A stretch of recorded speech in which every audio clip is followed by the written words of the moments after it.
In this week's show, Lisa and Dr. Kevin both get to visit Healesville Sanctuary. As Dr. Kevin checks out the animal hospital, Lisa gets up nice and close to some of the animals. Nigel is called to an attack on a blue-tongued lizard. But first, Julija and Flick show us how to put paws on. Chin rest. Good girl.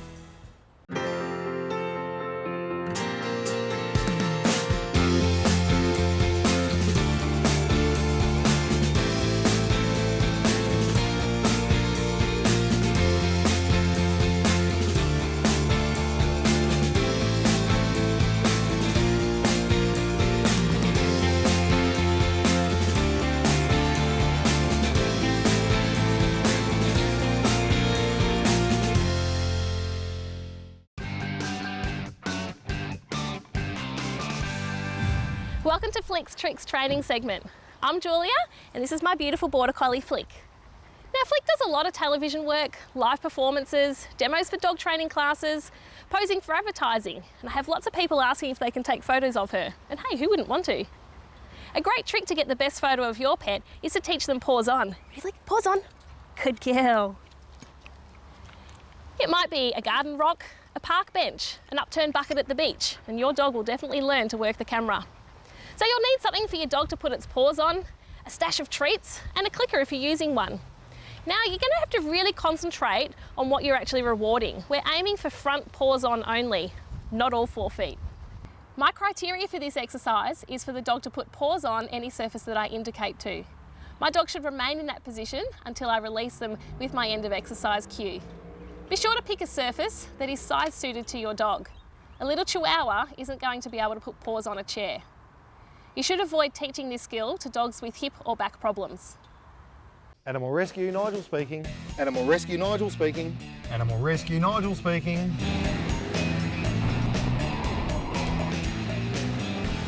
Come on, buddy, let's go. I wonder how badly injured this lizard is, eh?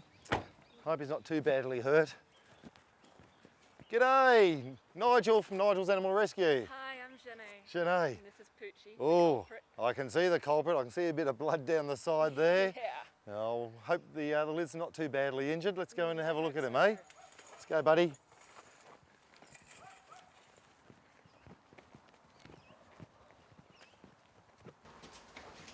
So here he is. Ah, here's the little fella. Let's have a look. It's only a little juvenile blue tongue. He's not fully grown. Well, he's got a couple of puncture wounds that I can see on him there. He doesn't look too badly injured compared to some of the ones I see. Yeah, previously my older brother found my 2 dogs had attacked another one. We think it might actually be part, because there's a small family around here. We think it might be related. And they went out and we had left it too late. We had just ignored the dogs barking. Right. And we went out and its guts were kind of hanging out. Yeah, well, that's why it's very important to go and investigate what your dog's up to. If you hear it barking at something out there, not just for the animal that it may be attacking, but for the dog's sake as well, because of snakes. Oh. You are in a very snake area around here. So if it's been a snake and not a blue-tongued lizard, well, you could be losing your dog out of this. So let's pick him up and we'll have a look at him. Lucky it was just this little grumpy guy. Yeah. Okay, fella, it's all right. Okay, we can see a little puncture wound in here. We've got another puncture wound here. His back's not quite the right shape looking at it there, so he may need x-raying just to see what's going on internally. You can see his big blue tongue there. He's got it tucked in at the moment. So I think the best thing for him is to get him down to the vets. He needs some antibiotics, needs to be cleaned up, and then take him off to a wildlife shelter. Oh, so do you think he'll be okay? Yeah, well, at this stage he looks pretty fine. I just don't like the way that his back's curved like this though. That's just not quite right. He's not the right shape. So we need to find out what's going on inside of him there. Okay. But he seems pretty relaxed there. Yeah. But he's moving his back legs. I can feel them on my hand here. So the back's not broken, so that's a good start. Oh, that's good. Well, he's a little bit more relaxed than when we found him.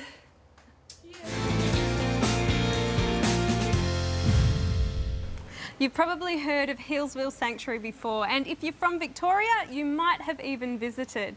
Well, today the team here are giving us a behind-the-scenes tour. So I'm off to meet some rangers, chat to some people that have been here about their experiences, and of course meet the residents. Where are you off to, Dr. Kevin? Well, Lisa, I'm off to the Australian Wildlife Health Centre, where they treat over 1,500 sick and injured animals each year. So I can't wait to give them a helping hand. Beautiful. Shall we go? Absolutely.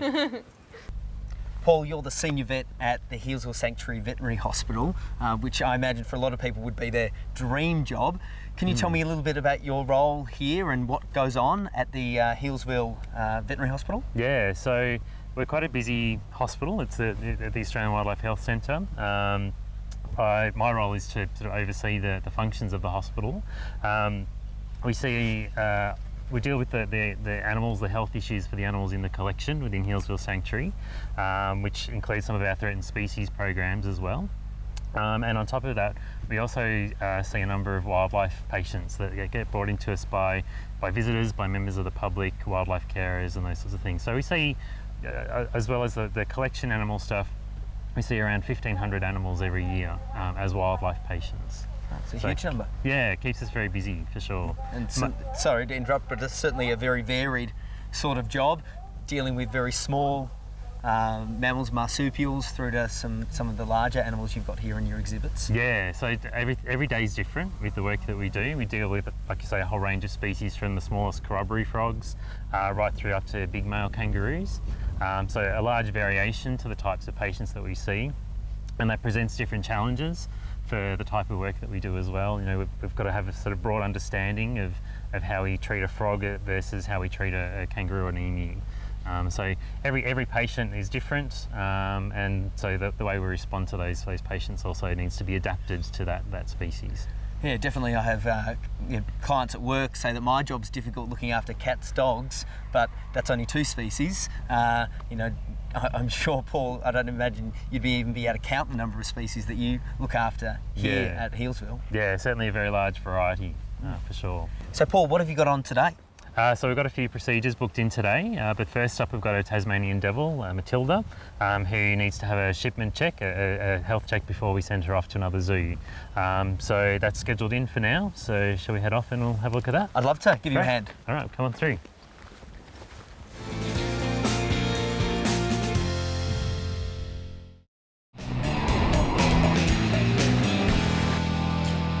Have you given this little guy a name yet? Well, I called him Grumpy.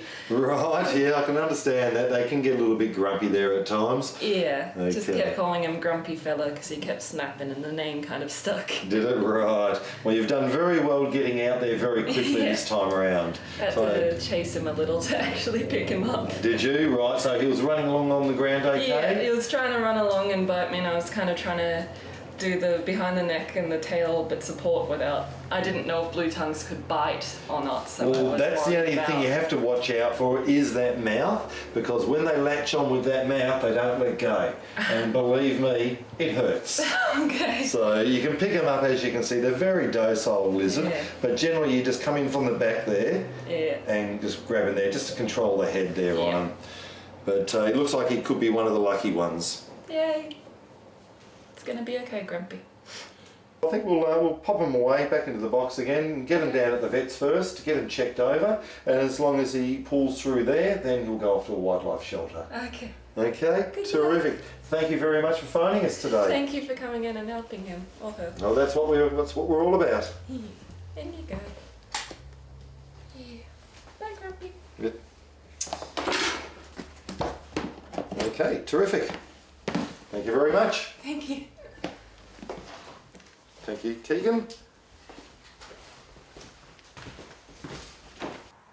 One very lucky lizard today, wasn't he?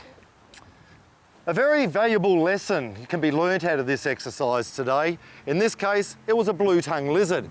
It could have been a snake, and if it had been a snake, it would have been a very different situation. It would have been the dog that it's on its way to the vet. So the lesson today is, if you hear your dog outside barking, and it's an unusual bark, investigate as quickly as possible. So what do you reckon, off to the vets now? Yeah. Let's go.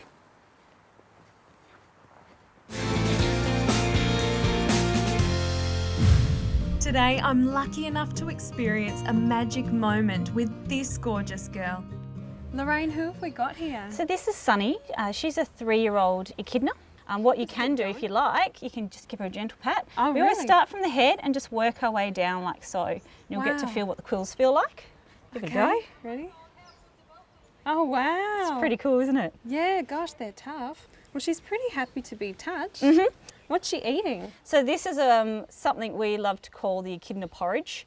I wouldn't advise tasting it. It does contain raw meat. No, I won't be trying that. I won't be trying that. No, as you can see, she's quite happy to have a photo taken and a...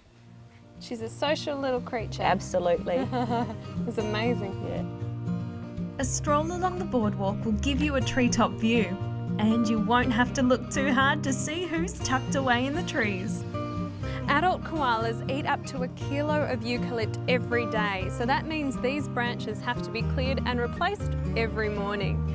Now, of the 600 varieties of eucalypt tree there are in Australia, these guys will only nibble on 10%. How's that for fussy eaters? The landscape is full of Indigenous history. A 250-year-old managum scar tree shows where Wurundjeri men once harvested bark to make a canoe. The ancestors of these guys might have been around to see it. And just like that, the weather has turned, but our little dingo friend in here has got the right idea. The weather may not be on our side today, but we don't want to miss the display at Spirits of the Sky. Careful. If you're sitting behind an owl, it just happen to be a little mouse. And they'll spot you every single time.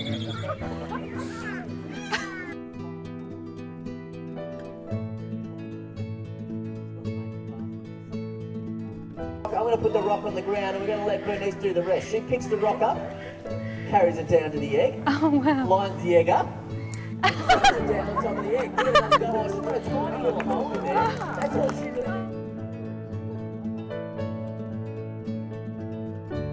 Can do is we can, although Georgia speaking white for wildlife. There you go. You might notice things get a little bit noisy from here on in because this enclosure is home to many of our much loved Australian birds. Let's see if a handful of seeds will get their attention. This little guy's name is Bobby. He is a red-tailed black cockatoo. And he nicked off with my almond before, but he's quite happily munching on sunflower seeds. It's taken about half of them. Maybe the cockatiels will play a little nicer. That's why he's not come over. I'm going to spin them round so that you can see them. Aren't they gorgeous? Noisy, but gorgeous. You might recognise these ones. Common as pets, apparently. Got lovely rosy cheeks too. Been eating his Vegemite.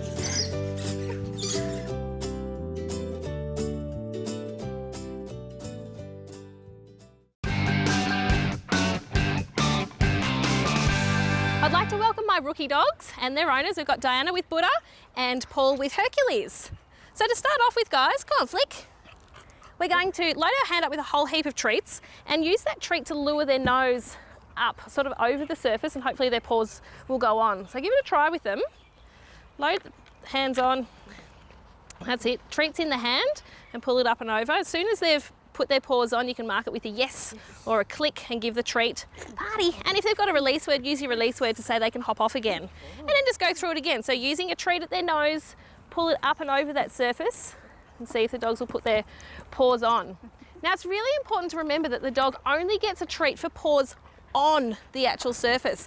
If they get a little bit excited and drop it or put their paws back on the ground, no treats come when paws are on the ground. We want to build value for holding and keeping front paws on the obstacle. Party.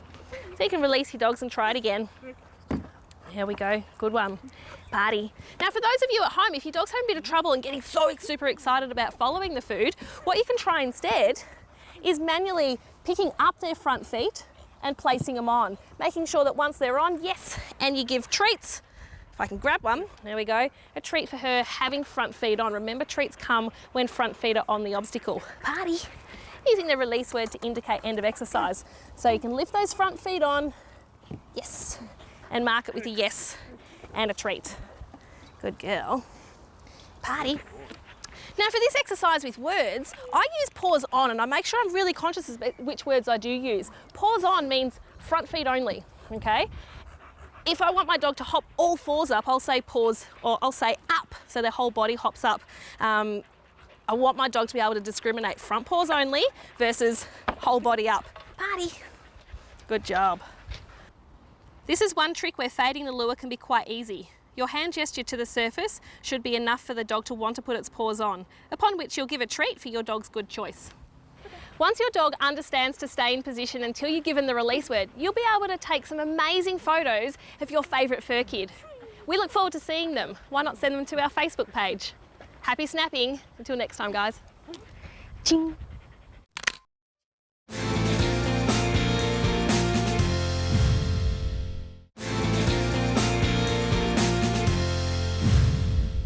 Okay, so we're just going to do a standard physical exam, much like you would do on a dog or a cat. Yep. You know, we'll start from the head end and work our way to the down to the tail. tail. And, you know, check the same sort of issues. So, you know, look at her eyes, look at her teeth and those sorts of things. Cool. So Would you like just the grab ophthalmoscope? There you go. Great, thank you.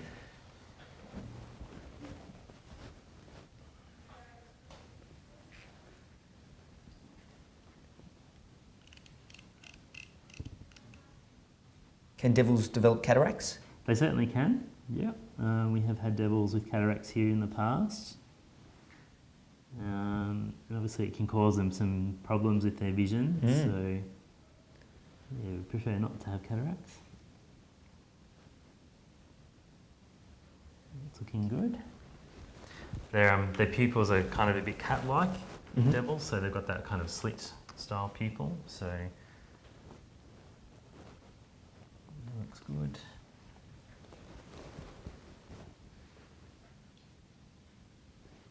Teeth not too bad. Yeah. Just all very similar, just a slightly different shape, aren't they? Yeah, yeah. So devils have got one of the strongest sets of jaws in the world for any mammal. I'm glad she's asleep. Yes, yeah, exactly. That's why we make sure they're anaesthetised when we do our checks on them. She's got a little sinus down there. Yeah, she does too. Getting some pus out of that, isn't it? Yeah. Yeah.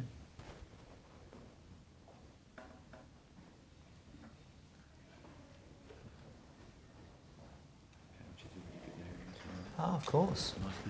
You forget she's a marsupial, so she's got a pouch. Just feel the joints.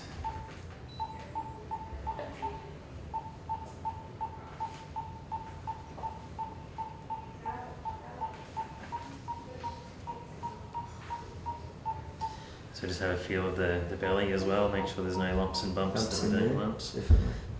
It's an unusual feature of marsupials in that they have an extra bone coming off their pelvis, just up here. Oh, yeah, they do too. So it's called the epipubic bone. There's some theories as to that maybe they're to support the pouch, but it's also found in male animals, and obviously the males don't have pouches, so yeah, I don't think we sort of have a great understanding as to the purpose of that bone, but Yeah, it's quite always unusual. useful to be aware of. The Tasmanian devil needs some x-rays to establish the extent of the problem with its teeth.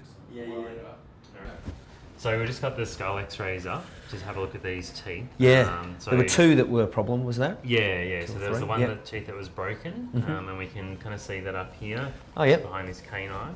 So that tooth has definitely got some infection around it, so we'll definitely have to remove that one. And then we've also got the tooth on the lower jaw, where there's some infection. So yeah, good, I think. There it is. Yeah. So yeah, we can see the broken tooth just yeah. here, and there was a little bit of sort of a pussy discharge, I guess, coming from it earlier on. So yeah, that'll potentially end up being a tooth root abscess and causing a bit of discomfort. And spread to, disease would spread to Yeah, that's the right. adjacent teeth. And So probably better that it comes out.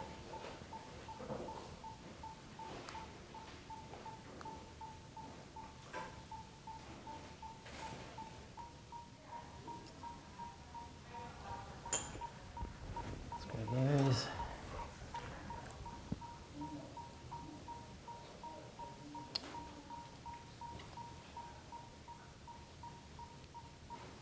There we go. Beautiful.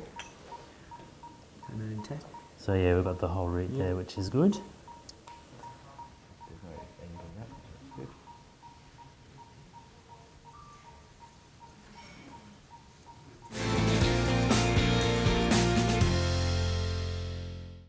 Healesville Sanctuary was the first organisation worldwide to successfully keep and breed the platypus. In the 1940s, they had their first breeding success, and it was such big news that it made the front of the paper in both New York and London. Now, it took 55 years before their second breeding success, but since then, 3, 4, 5, 6 and 7 have come along, so they must be doing something, right? Let's take a look. Their extensive conservation program helps to protect some of our most endangered species. So over here we've got our southern corroboree frogs. They're our most critically endangered frog species. Right. In the wild there's currently less than 50. Wow. So here at Zoos Victoria we're part of the captive breeding program for the southern corroboree frog as well as the northern corroboree frog, and you can come and visit them here at Healesville Sanctuary at Cool Conservation and see them up close. Each corroboree frog is individually marked, and so down the front here you can see that we've given all these guys they've got names. so you can try and pick which one's out and about. So we've got Freddie, Finn, Frank. They all start with an F. Yes. What's the reason behind that? So part of the captive breeding program, the main aim is to produce eggs for the southern corroboree frogs and release them out into the wild in the Mount Kosciuszko National Park and help them from extinction. Yeah, that's amazing. You can't actually see it from the top, but underneath he's got lots of little spots, yellow spots. Stripes on the top and spots on the bottom. These little ones aren't as colourful, but they're 10 times as cute. And with only 2,000 pygmy possums left in the wild, this sleepy subject has a very special purpose here. So we've got around about 40 of these mountain pygmy possums here. And we do also have a breeding recovery program for these little guys. Right. So they are critically endangered. Unfortunately, their habitats coincide with some of our ski fields. She looks like she's like shivering a little bit. Is that because she's cold and just a little hibernating? bit. That's because she's just coming out of her sleep. So tonight she'll actually start waking up again and she'll come out and feed. Okay. So I've actually prepared her food. Is this it over Yeah. These guys have been well known to feed on, or feast I should say, on bogor moths, which you can actually see just here. Yep. Fly into their habitats and they feast on these guys. Going into the hibernation period, they need to put on a lot of body fat. So she's starting to wake up a little bit now. My hands are nice and warm. Sorry, she's probably not quite ready, are you? Gorgeous. Yeah. Thank you. Thank you so much. Many of the pygmy possums bred here at Healesville Sanctuary get released at Mount Buller. So next time you're up there at the snow, be careful and keep an eye out. So here we are, we're in Healesville Sanctuary's fighting extinction aviary. We've got 2 critically endangered bird species that live in here, and we're going to meet one up really close today. So I need you to hold a stick. Right, okay. Out. Okay. Like so? Yes. We're about to meet a helmeted honeyeater. Oh! They might land on you. Now Hello. these guys are a critically endangered species. Now here at Healesville Sanctuary we have a breeding recovery program for these guys. We breed them to release back into the wild to secure the wild population. And can visitors do this if they come to visit this area? Yeah, so these guys have specifically been trained to get up close to people for people to learn about them. There you go, that's the perfect shot. Inspiring visitors through education is a major goal for the sanctuary, and boy have I learnt a lot today. To find out how you too can become a wildlife warrior, come and experience Healesville Sanctuary for yourself.